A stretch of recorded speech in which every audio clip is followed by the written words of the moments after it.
मात्र वोट दे देने के लिए ईवीएम का बटन दबाने मात्र से आपका कर्तव्य समाप्त नहीं कर देता। आज आपको बहुत कुछ सोचना है। अभी हमारे पूर्व के वक्ता ने कहा कि इतिहास में कभी कभी मौका आता है व्यवस्था को बदलने का। इतिहास में कभी कभी वो तारीख आता है जब पुरानी दीवारें तोड़ दी जाती हैं। इतिहास में कभी कभी वैसे मौके आते हैं जब सारी समस्याओं को समाधान करने का वक्त आ खड़ा होता है। आज वैसा ही वक्त आ खड़ा हुआ है। कहने को तो ये प्रजातंत्र है। प्रजातंत्र का मतलब जहां आपका सत्ता, जहां आम आदमी सत्ता पर बैठा रहता है, उसे प्रजातंत्र कहते हैं। लेकिन आप सभी जानते हैं, क्या ये प्रजातंत्र है? क्या ये दरोगा तंत्र नहीं है? क्या ये कलेक्टर तंत्र नहीं है? क्या ये ठेकेदार तंत्र नहीं है? क्या ये विधायक तंत्र नहीं है? क्या ये सांसद तंत्र नहीं है? आपका सत्ता है? क्या सत्ता आपके हाथों में है? अगर सत्ता आपके हाथों में नहीं है तो इस प्रजातंत्र का क्या मतलब? इस वोट देने के अधिकार का क्या मतलब? 5 साल में एक बार केवल वोट दे दीजिए, उसके बाद आप मालिक चुन लीजिए। वोट आप मालिक चुनने के लिए नहीं देते हैं, वोट आप अपना प्रतिनिधि चुनने के लिए देते हैं। वोट आप अपना नौकर चुनने के लिए देते हैं, अपना सेवक चुनने के लिए देते हैं। मात्र इसलिए आप सांसद चुनते हैं, मात्र इसलिए आप कलेक्टर रखते हैं, क्योंकि पूरे नवादा के व्यक्ति कलेक्टर की कुर्सी पर नहीं बैठ सकते। इसलिए आप एक कलेक्टर को अपना सारा अधिकार देते हैं कि तुम हमारा काम करो, हमारे नीति के मुताबिक, अच्छे कानूनों के मुताबिक तुम हमारा काम करो। ये होता है प्रजातंत्र। लेकिन हो क्या जाता है? आपसे सत्ता ले ली जाती है और फिर हम आपके मालिक बन बैठते हैं। आपके संसद आपके मालिक बन बैठते हैं। लाल बत्ती में चलते हैं, 4-4, 5-5 बॉडीगार्ड रखते हैं।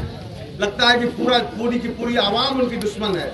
आप उनके दुश्मन हो जाते हैं। आपसे उनको डर लगता है या आपको डराने के लिए वो बंदूक वाले रखते हैं। तो ये सोचने का समय है। इस बार अगर आप चूकते हैं तो फिर आपके हाथ से सत्ता नहीं आने वाली है। इसलिए हम लोगों ने निर्णय लिया है कि चलो एक ऐसा टोपी पहनो जिसमें लिख दो कि मैं आम आदमी हूँ और मुझे स्वराज चाहिए। और समाज का जो सबसे गंदा चीज होता है झाड़ू, जो गंदा साफ करता है, और झाड़ू चुराने वाले लोग समाज के सबसे निचले स्तर के लोग होते हैं। उनके प्रतीक को अपने सर पे लेके हम चल रहे हैं। आज झाड़ू लेके चल रहे हैं। झाड़ू सफाई का प्रतीक होता है। भले उसे चलाने वाला बहुत छोटा आदमी होता है, लेकिन वो सफाई करता है। बड़े बड़े लोग भी जितना काम करते हैं उससे ज्यादा बड़ा काम सफाई करना होता है। तो आज तमाम बड़े लोग, केजरीवाल ऐसे IIT के मेधावी इंजीनियर, योगेंद्र यादव के ऐसा विद्वान, हमारे ऐसा अधिवक्ता, डॉक्टर साहब और तमाम लोग, प्रोफेसर, तमाम लोग आज झाड़ू को माथे पर रखने में इज्जत महसूस कर रहे हैं। अपने को मैं आम आदमी के बीच पाके अपने को ज्यादा प्रतिष्ठित मान रहा हूँ। मुझे ज्यादा प्रतिष्ठा का अनुभव हो रहा है आम आदमी के बीच में खड़े होने में। ये चुनाव का अवसर है और इस मौके का हम फायदा उठा रहे हैं आपसे बातचीत करने के लिए। चुनाव के समय में आप ज्यादा सुनने के लिए उत्सुक रहते हैं। इसका फायदा हम उठा रहे हैं ताकि आप इन बातों को सुने, घर पे जाके भी इन बातों को सोचें, अपने पत्नी से इस बात को करें, अपने बच्चे से इन बातों को करें, दोस्तों से इन बातों को करें और सत्ता अपने हाथ में लेने के लिए तैयार हो जाए। मैं वादा करता हूँ कि अगर राजेंद्र बाबू यहाँ के सांसद होते हैं, लाल बत्ती में नहीं चलेंगे। वो 2-2, 4-4 बॉडीगार्ड लेके नहीं चलेंगे।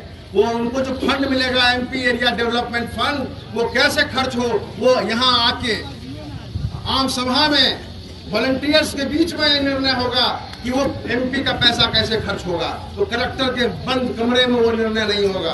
कलेक्टर के दरबार में आप नहीं जाएंगे, कलेक्टर आपके यहाँ आएगा। क्यों आप मुख्यमंत्री के यहाँ जाएंगे? मुख्यमंत्री क्या राजा है?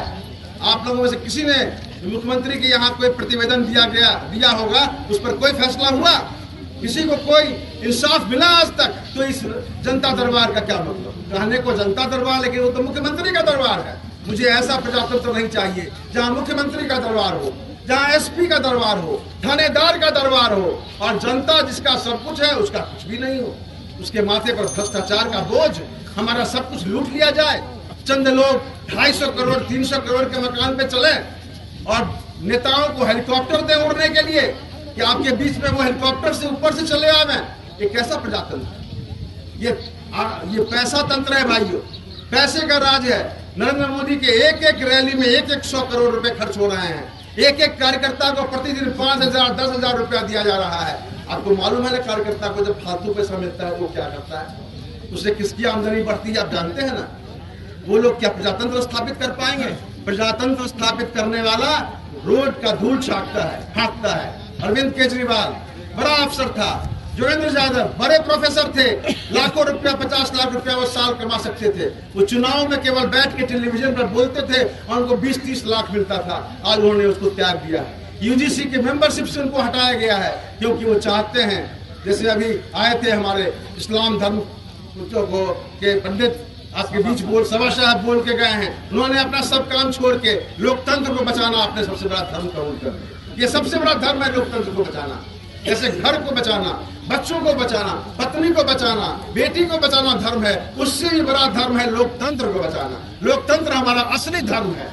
लोकतंत्र से हमारा सांस चलता है, हमारा पानी चलता है, हमारा खाना चलता है, हमारा शिक्षा नियंत्रित होता है, हमारा स्वास्थ्य सेवा नियंत्रित होता है। सब कुछ हमारे लोकतंत्र और सत्ता से होता है। ये इतना महत्वपूर्ण है कि आपको उसको समय देना चाहिए, आपको स्वराज्य ले लेना चाहिए, आपको स्वराज की लड़ाई लड़नी पड़ेगी। आज से 65 साल पहले हमारे पूर्वजों ने आज़ादी की लड़ाई लड़ी थी, तो हम आज़ादी पाए थे। आज हमारा कर्तव्य है कि हम वो लड़ाई लड़के इस आज़ादी को बरकरार रखें, इसको कायम रखें और प्रजातंत्र को और मजबूत बनाएं, इसको और विकसित करें, इतना विकसित कर दें कि कोई हमारा राजा बनने का हिम्मत नहीं कर सके, कोई सोच नहीं सके। भाइयों, 10 तारीख को बहुत महत्वपूर्ण फैसला लेना है। आप हमारे उम्मीदवार राजेंद्र जी का किसी भी उम्मीदवार से तुलना कर दीजिए। वो बाहुबली नहीं है, वो बाहरी व्यक्ति नहीं है, घर का नवादा का बेटा है, नवादा में काम करता है। आज नवादा में लोग बोलते हैं यहाँ तो बड़ी बड़ी 2 जातियां हैं, उनका उम्मीदवार होना चाहिए।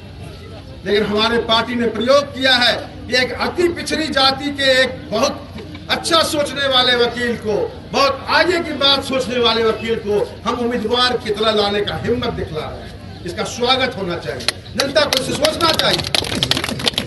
और सभी जाति, सभी वर्ग के लोग आज उनके पीछे खड़े हैं। सभी जाति और सभी वर्ग के लोग, हमारे बीच कोई दीवार नहीं होनी चाहिए। हमारा एक नस्ल है, हमारा एक खून है, हर एक भारतीय का एक खून है। ये बसंत चौधरी नहीं बोल रहा है, ये मेडिकल साइंस बोलता है। हिंदुस्तान के सभी लोगों का, चाहे वो हिंदू हो, मुसलमान हो, दलित हो, अति पिछड़े हो, अगड़े हो, हमारा एक खून है। हमारा एक 3000 वर्षों में हमारा एक नस्ल बन चुका है। तो अब हमारे बीच में कोई विभाजन क्यों, हमारे बीच में कोई दीवार क्यों? और उसी दीवार को अगर कोई तोड़ सकता है तो आम आदमी पार्टी टाइप के तरह की आम आदमी की पार्टी ही इस दीवार को तोड़ सकता है। ये पार्टी ही भ्रष्टाचार के दानव से लड़ सकता है और हमने लड़ के दिखलाया है। हम जन लोकपाल बिल लाने में सफल हुए। रोड पर बड़े बड़े नेता कहते थे कि रोड पर आंदोलन तो कर लेते हो, जरा सा संसद में आके तो दिखलाओ।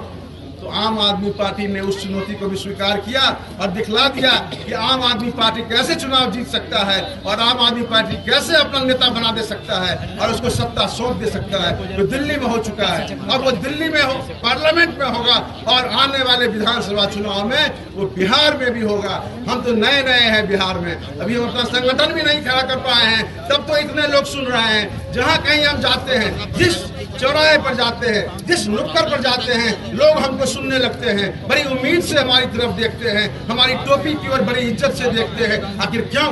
क्योंकि हम संघर्ष करने वाले हैं, हम जमीन पर लड़ने वाले हैं, हम ईमानदार लोगों को आगे लाते हैं और छोटे लोगों को बड़ा बना देते हैं। आप में से कोई अरविंद केजरीवाल और जोगेंद्र यादव का नाम नहीं जानता होगा। आज से 1 साल 2 साल पहले कैसे छोटा आदमी, कैसे आम आदमी भी बहुत बड़ा बन जा सकता है, ये हमने दिखलाया है। आम आदमी बड़े घरों में पैदा नहीं होते हैं, आम आदमी अमेरिका इंग्लैंड के विश्वविद्यालयों में पढ़ने से नहीं होते हैं, आम आदमी अंबानी का पैसा खा के नहीं होता है। आम आदमी इन आम आदमी के पैसों पर, उनकी कमाई पर, गाढ़े पसीने की कमाई से जो राजनीति करता है, जो चुनाव लड़ता है, वही बड़ा आदमी बनता है, वही महान नेता बनता है। जो महात्मा गांधी थे, भगत सिंह थे, वैसे आज अरविंद केजरीवाल हैं, जोगेंद्र यादव हैं, मेधा पाठक हैं। और जब वैसे आदमी आपके सत्ता में आएंगे तो आपका सत्ता कायम होगा, प्रजातंत्र कायम होगा और उन सारी समस्याओं से हम लड़ सकेंगे जो आज दानव की तरह मुंह बाए खड़ी है। सारी समस्याओं से हम लड़ सकते हैं अगर हम एकजुट होते हैं। अब आम आदमी अगर सत्तावान होता है, आम आदमी अगर मजबूत होता है, सशक्त होता है, तो सारी समस्याओं का हल चुटकियों में कर सकता है, जो बड़े बड़े लोग नहीं कर सकते हैं। मैं ज़्यादा लंबी बातें नहीं करना चाहता हूँ। अब घर पे जाके सोचेंगे और 10 तारीख को सोची समझी निर्णय लेंगे, सोच समझ के गहराई में सोच के निर्णय लेंगे, न जात पर न बात पर। बिल्कुल असली आम आदमी के निशान पर अपना वोट देंगे और एक ऐतिहासिक परिवर्तन की नींव डालेंगे। धन्यवाद। साथियों, आपने संयोजक महोदय से सारी बातें सुन ली। आप सुनकर आश्चर्य होगा कि गंजापुर से हमारी पार्टी ने तिलिया देवी को टिकट दिया है। वो सामान्य सीट है, वो मुसहरों के लिए बहुत बड़ी लड़ाई लड़े हैं। उनका बहुत बड़े बड़े पुरस्कार के लिए उनका नाम रिकमेंड किया गया।